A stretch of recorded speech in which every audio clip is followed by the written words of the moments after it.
Hi, in this video today I'd like to do a brief overview on the Capshare system and walk through all of the tools that this software has to offer. So when you first log into your account, you will come to this cap table summary page.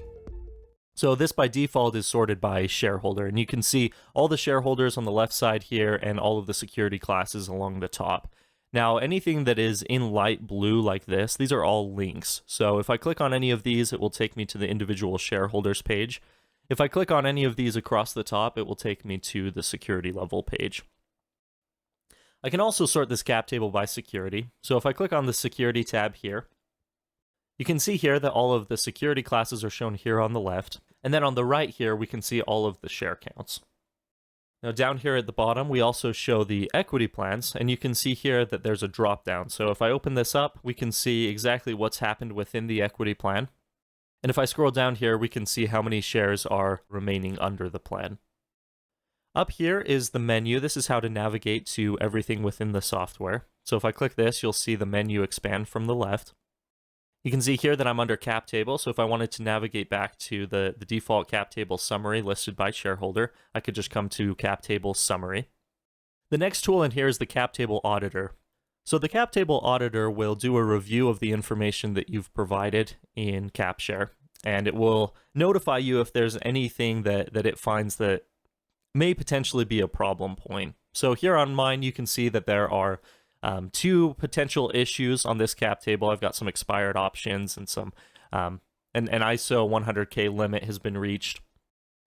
Up here in the top right corner, you'll see a number. So if I click on this, you can see, oh, the cap table auditor has found errors in your data. And so I can click on this and it will bring me to this page as well. So look for this in the corner. If it's red, then that means that there's an error with something. If it's yellow, it's just a warning or a notice. All right, so the next tool in here is primary issuances. So this is the best way to actually upload new information to the system.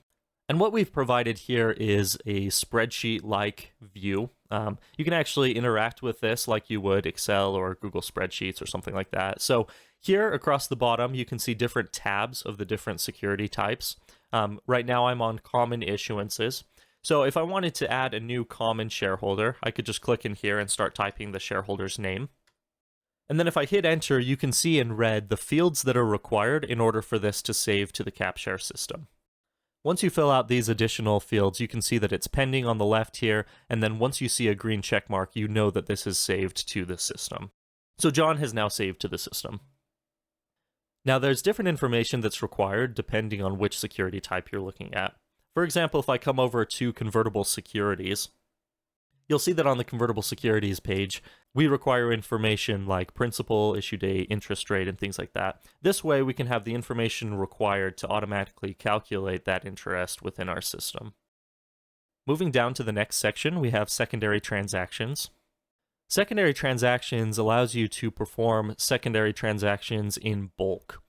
So you can see across the bottom, this is similar to the primary issuances page, but across the bottom here, we have exercises, cancellation, we have a variety of other secondary transactions. And so what you can do here is you can get all of the grant IDs from the certificates from primary issuances, and you can list a bunch of these at once and then fill out this information here. And then that way you can process a lot of exercises or cancellations or something like that at once. Next, we have export. So if you want to view and interact with your cap table in Excel or another program, you can go ahead and click export.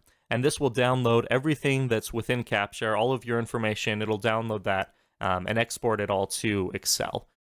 Next, we have the ledger. So this is a stock ledger that will show you all of the transactions that have occurred on the cap table. You can see here that this is paginated, so there are a few different pages here, or I can just click Display All to show all of the transactions that have occurred on this cap table on one page. I can also search by a transaction type, so maybe exercises, and I can see any exercises that have occurred or any cancellations or anything like that. The next section here under cap table is settings. The cap table settings, so this allows you to do a few different things for scenario modeling purposes. It also allows you to set up a few things on your cap table. So here we have share rounding, so you can specify how the rounding is supposed to occur on the cap table. We also have days in a year. And then down here at the bottom, we have cap table date. So you can actually set the cap table to be as of a date in the future or a date in the past or something like that. And this will update all vesting and all interest calculated. So for convertible notes or dividends or something like that, it will update all of that to be as of this date that you specify here. Or you can always just click current date and then save it. It will update as of today's date. The last section under cap table is versions. Versions allows you to model different versions or types of the cap table without affecting your primary cap table. Here at the top, you can see a star next to the primary cap table of record, and then you can see a couple of other copies that I've made. So I can just come over here on the right side to the cap table and click copy. That will create a copy of this cap table with all of the information that was on this cap table. And then I can interact with that version of the cap table separately for modeling or scenario purposes. So you can see here I have a cap table with discrepancies on it. So I can go ahead and click on that version. And now what you'll see is a version of the cap table. It's a little bit different than the primary version. You can always know which version of the cap table you're working on because up here at the top it specifies which cap table you're on. So here we say search cap table with discrepancies. If I go back to versions and then click on cap table, I can get back to my primary cap table. You can also see here on the versions page that each version of the cap table has a unique set of permissions. So here on the cap table with discrepancies, I can click permissions, and here I can add users specifically to only have access to this version of the cap table. Those are all of the tools then for cap table. So next, coming up to company, let's talk about permissions for a minute. I'm under company and then manage users. This is where you control all of the permissions for all of the shareholders on the cap table. You can see here that automatically all of the shareholders on the cap table are included in this list, but are not invited yet to the cap table. So currently within Capshare, there are 3 levels of permissions on a cap table. Here we have restricted, view, and edit access. Restricted access means that a shareholder will be able to see their own holdings within the company, but nothing else. Someone with view access will be able to see everything on the cap table, but won't be able to actually change the information. And then those with edit access will actually be able to change the information on the cap table. If you want a shareholder to only be able to see their own holdings in the company, make sure that you keep them on restricted access. Here, if I wanted to go ahead and invite Adam Smith to the cap table, I can click Add Email next to Adam Smith, type in an email address, and then on the right side here, just click Send Invite. Once I've done that, you'll see an orange pending button listed. If I hover over the pending button, you can see I can re-invite them to the cap table. So if they didn't receive an email invite, or if they lost their email invite or forgot about it or something like that, you can go ahead and re-invite them to the cap table. Now, there may be individuals who you want to have access to the cap table who aren't actually shareholders on the cap table. These may be investors or advisors or a board of directors or something like that. So up here in the top right corner, you can click Add User, and then you can add a new user with their email, and then you can select the permission level that they will have. On the company dashboard, you can see a listing of how many shareholders and option holders there are on the cap table, as well as the total amount of shares. You'll also notice that there's a document section. So here on the company dashboard, you can upload any documents that are relevant to the entire company or the cap table as a whole. Next, we see valuation history. If I come to valuation history, I can here enter valuation dates in the past and what the common share value was as of that date. So if I received a valuation on January 1st of 2016 of $1, I can go ahead and add that here, and you'll see them both listed. If I added one accidentally, then I can go ahead and click on it and it will remove it from this. Valuation history is important for various other tools that we have in the software as well. Next, under company, we have an audit log. The audit log will allow you to see who has made changes on the cap table.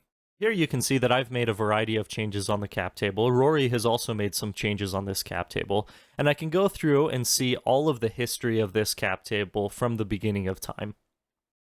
This will allow me to review the cap table for auditing purposes and make sure that everything is correct, and here I can make sure that the correct changes are being made to the cap table. The last section under company is billing. Billing allows you to see all of the different services and the products that you have purchased and that you're using within Capshare. Here you can upgrade to more advanced packages, or you can buy additional products or services. Moving on now to equity plans. When I click on the equity plans dropdown, you'll see that there are 2 option plans that are listed here. This is because I've created these two option plans in the system. I can also come down here to Plans Investing. From the Plans Investing page, I can also see these two plans here. If I hover over a plan, I can see an Edit button here on the right, and if I click that, I can set the authorized share count. Down here, we list all of the vesting plans that are currently in use on the cap table. I can also add new vesting plans here. If I hover over the vesting plan, I can edit it. Here, for example, we have a 12-month vesting plan. And so here I've based this off of time. This is 100% of the shares are going to vest over 12 months in 1-month increments. If I had two different time periods, you can add additional time periods here. And so here I could specify maybe 60% is vesting over the first 12 months in 1-month increments, and then after that, 40% is vesting all in 1 month.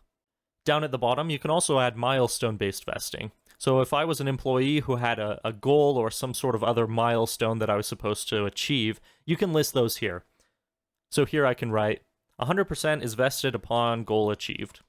You'll notice here that we allow for either or circumstances. So in this case, I'll be vesting over time, but then if a goal happens, then that goal will actually accelerate my vesting. So I'll go ahead and save that vesting plan. Now that the vesting plan is saved, I can go ahead and click on 12-month vesting. You'll see here a timeline of how my vesting is occurring over time. You'll also see here at the bottom I have this milestone now, goal achieved. Now you'll need to come in here and manually enter the date because we won't know when that goal was achieved. So here I can check this box that the goal was achieved, and then I can specify a date. So the goal was achieved as of this date, and then click Save.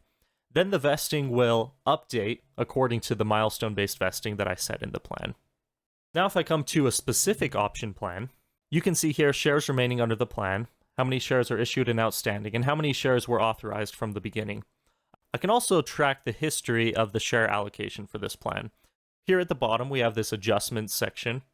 So if I want to add more shares to this plan, I'll click New Adjustment and then Increase Authorized. I can then increase the authorized as of a particular date.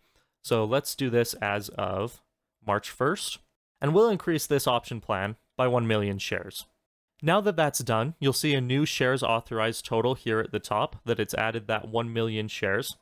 And then down here, you can see the history of when that adjustment was made. I can also hover over this and delete this. Deleting that history will revert us back to the original shares authorized on the plan.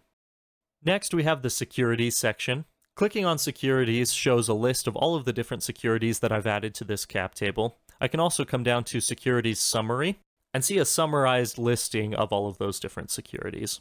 If I hover over these, I can edit specific information about those securities. Here I could add a par value, I could change the number of authorized shares, or I could set a certificate prefix on common. Next, if I look at a preferred security, you can see here that this contains all of the information regarding liquidation preference on that preferred security. So here I can set a liquidation preference multiplier, I can set participation rights, I can set participation caps, dividends that are accruing over time, as well as a variety of other things. It's very important that this information is correct for scenario analysis, which I'll be showing you a little bit later. Next, we have shareholders. The shareholders section will show you a list of all of the shareholders who are on the cap table thus far. Now, depending on how the information was imported into the system, you can see that I may have some shareholders that are actually the same shareholder, but their name was spelled a little bit differently. So let's say, for example, that this shareholder, abnormal naming, was actually the same shareholder, and that I just put a different number at the end. In order for me to tell the system that those are actually the same shareholder, I'll need to check the box next to both of them, and then click Actions, Merge Shareholders. Then I can choose which shareholder this is going to merge into.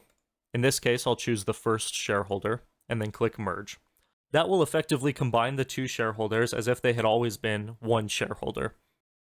It's important to note that that action is irreversible, so make sure that those shareholders are in fact the same shareholder.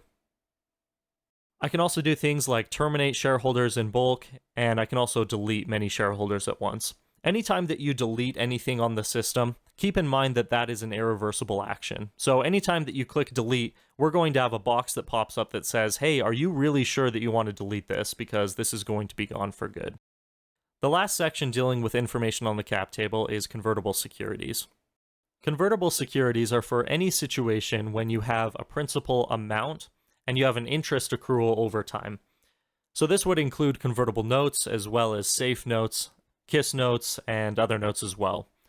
You can see here that I have a principal amount specified as well as an interest rate, when that interest starts accruing, and then you can see here that the system actually accrues the interest over time. If I click on this note ID, note 2, I can come to the individual note page, and then here I can see the convertible security issuance as well as the current balance. Before I move on to some of the other tools in the system, I'd like to quickly review some of the actions that you can perform on individual shareholders as well as their individual certificates. So I'm going to come over now to John Smith. You can see here that I have some equity grants, so these are all common stock. I also have some derivative grants here, so this is my option grant. And then down here at the bottom, I can see convertible securities. At the top, I can click Terminate. Capshare can actually handle the automatic cancellation of shares. So if, for example, I say, okay, today is going to be the termination date, the termination cause is going to be other than cause, I can go ahead and click Terminate. Now, once I've done that, you'll see that here, my unvested options were automatically canceled. And then 3 months from now, or 90 days from now, the vested amount will be canceled as well if I don't exercise those shares. If I made a mistake and didn't mean to terminate this individual, I can go ahead and click Unterminate Shareholder. Now, coming back to this page here, I'll navigate over to the option grant and show you a couple of transactions you can perform here. So on the right side here, I have New Transaction. I can go ahead and click that and get a listing of all of the transactions that can apply to this particular grant. So we'll say that we wanted to exercise this grant, so I'll click Exercise. I'll specify a date. I can click this button to get the total vested count, or I could enter in a specific custom value if I needed to. Price per share, which is based off of the strike price that I entered in originally, and then calculated invested capital. I can specify a certificate name if I want to, or I can let the system generate one automatically. I'll go ahead and click Save there. Now, if I scroll to the bottom, I can see here on 3-10-2016, I have an exercise to Common Stock Grant 36. I can go ahead and click on that grant. And now here at the top, I can see a history of where this common stock came from. If that was a mistake, I can navigate back to this option grant 43. I can hover over this exercise transaction line item and click Delete. Moving on now to scenario analysis. The first tool within scenarios is Waterfall. The Waterfall tool allows me to see what every shareholder is going to get in an exit scenario. So here I can specify an exit price. For our example, we will say 10 million.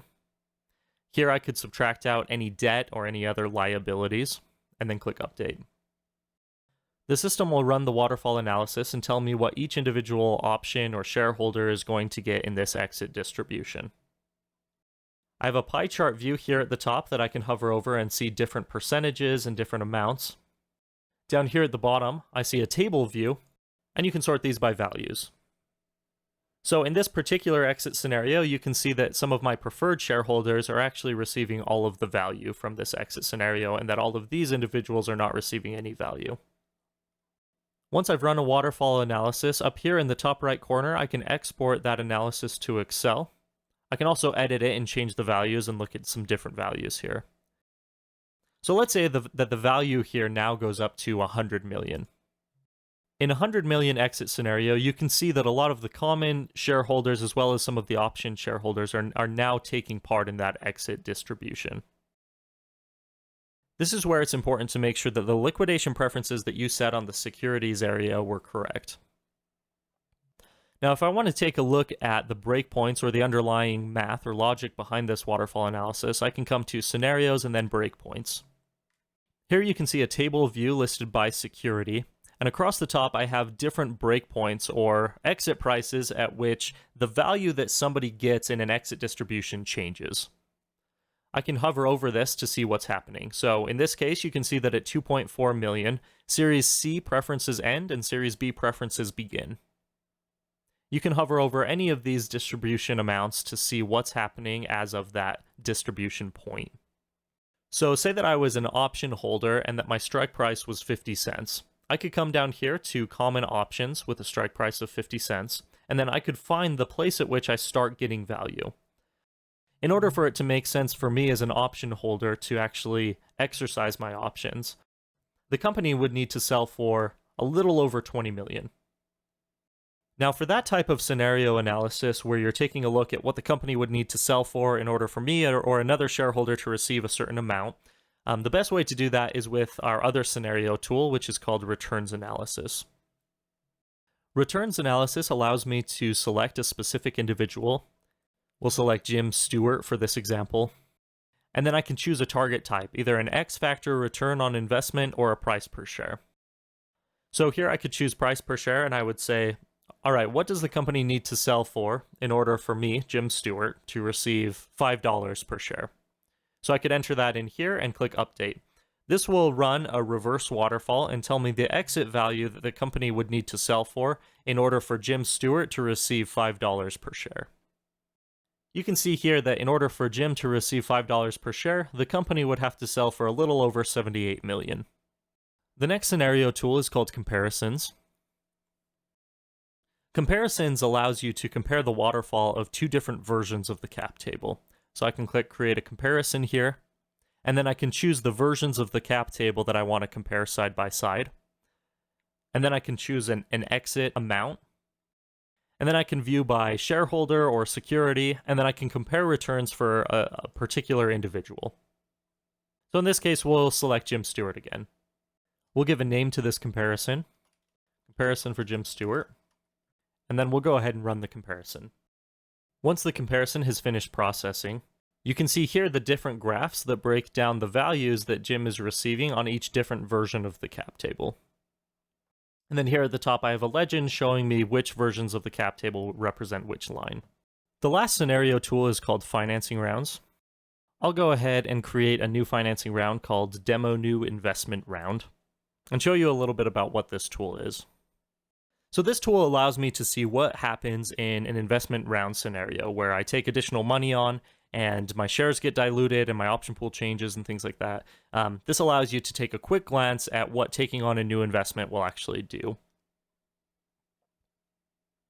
So here I could specify a pre-money option pool increase if I wanted to. Here I could specify a pre-money valuation. So we'll say 20 million. And then we'll say that we're taking on an additional 6 million in investment. I can also load convertible securities as part of this new round. And so this is assuming that they're going to convert as part of this new round. Down here, I can specify a post-money option pool increase. Below that, I can see a listing of my convertible securities, the amount that is going to convert as part of this new round, what the terms were of those convertible notes, and then I can see what the price per share is going to be as part of that new round, as well as how many new shares those convertible securities are going to take on. Down here, I can see the new round allocation. The other investors are putting in 6 million, and their price per share is going to be 1.24 for this total new share count. Then moving down to the bottom, I can compare versions of the cap table side by side. Here on the left, I can see before taking on the investment round, how many shares I had, and what percentage of the cap table that represented. Then here on the right, I can see what dilution has occurred as part of that new round, as well as what those new investors are going to receive on the cap table. The final tool under standard cap table management is workflow. Workflow allows you to automate documents and signing electronically. So first I'll come over to templates and click new template. Let's just say that this is going to be an option grant agreement. And then here I can copy and paste my option grant agreement document and then replace specific fields with fields within our system. Let's just say, for example, that I had like shareholder name, number of shares, strike price, and then here I had, all of the rest of the legal documentation below. So here I could go ahead and highlight the portion that I need to replace with the Capshare's kind of mail merge field. So here on the left, I can find shareholder name, and then I can just click and drag this over here and it will replace it. So now it's a mail merge field. It will replace it with the information that's in Capshare. And I can do this for all of these additional ones as well. So number of shares, I can grab strike price. It's also important to make sure that you add the signature tags at the bottom if you want these to be electronically signed. So here I have shareholder signatures, and then I also have third-party signatures.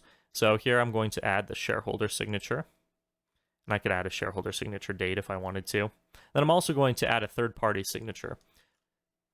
When I do that, I'm prompted to specify who at the company this represents. So this is going to be, in our case, the CEO that needs to sign this. Then I can add a third-party signature date as well. And then I can go ahead and save this template. Now that I have my template ready, I can go over to Workflow, create a new workflow, give the workflow a name, so Demo Option Grants. The type is going to be an option grant. We'll move over to the next step here, which is transactions. So I can specify all of the individuals that I want to include as part of this workflow. In this case, I will just check the box next to this one. Now, it's important to note that an email is required for any of these shareholders because we need to send an email to them in order for them to log in and actually sign the document. Next, I'll come to the document section. So I'll check the box here next to this one. Now, when I click on this drop down here, I have Apply Template and Upload Document.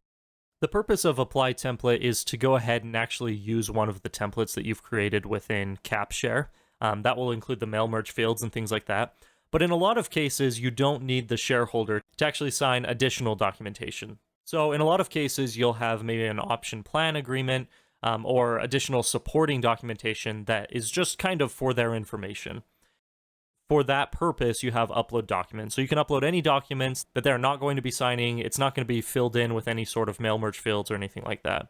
In this case, we'll just apply the template. And we're going to do this demo option grant that we just set up. And here we'd put in the CEO's email address and then click apply. The next step is approvals. This is just in case there's any additional approvals that need to take place before signatures actually occur. This may be a CFO or legal counsel or board of directors or something like that, and you can add those additional approvals here. Keep in mind that these approvals are not actually signatures. This is just for individuals to be able to come in, look over the documentation, and click a checkbox and say, yep, this is good to go. For our purposes today, I'm not going to add any approvals to this, and I'm just going to have the two signatures, so the shareholder signature and the CEO signature. And then I'm going to go ahead and go to the review step. So here on the review step, I can see the document, as well as who I'm issuing this for, and I can see the actions that are going to take place. So the CEO signature and then the shareholder signature. I can click on this document here to see a preview of what the document would look like. You can see here that Capshare has automatically filled in those mail merge tags. And then the signature tags will be filled in once the individual actually logs in and signs the documentation. Once I'm confident that this is all ready to go, I can go ahead and click execute, and then the system will send emails out to all of the individuals involved. I'd also like to go ahead and touch on the last two pieces of the system. So here we have stock expense reports, and then we have 409A valuations. These are additional paid softwares and tools above and beyond the cap table management subscription. Stock expense reports is for ASC 718 reporting, so this will run a Black-Scholes calculation in order to assign a value to each of your option grants, or any grant that has vesting on it. This is so that you can go ahead and book an expense for your accounting purposes. We've built 409A valuation software that allows our partners to provide a 409A valuation to you at a much lower cost. That covers everything for the cap table management overview and walkthrough. If you have any additional questions, feel free to reach out to our support team at support@capshare.com. You can also reach our support team at any time in the bottom right corner here. We have live chat, and that's usually the fastest way to get a hold of us, and we can usually respond within 5 minutes or so.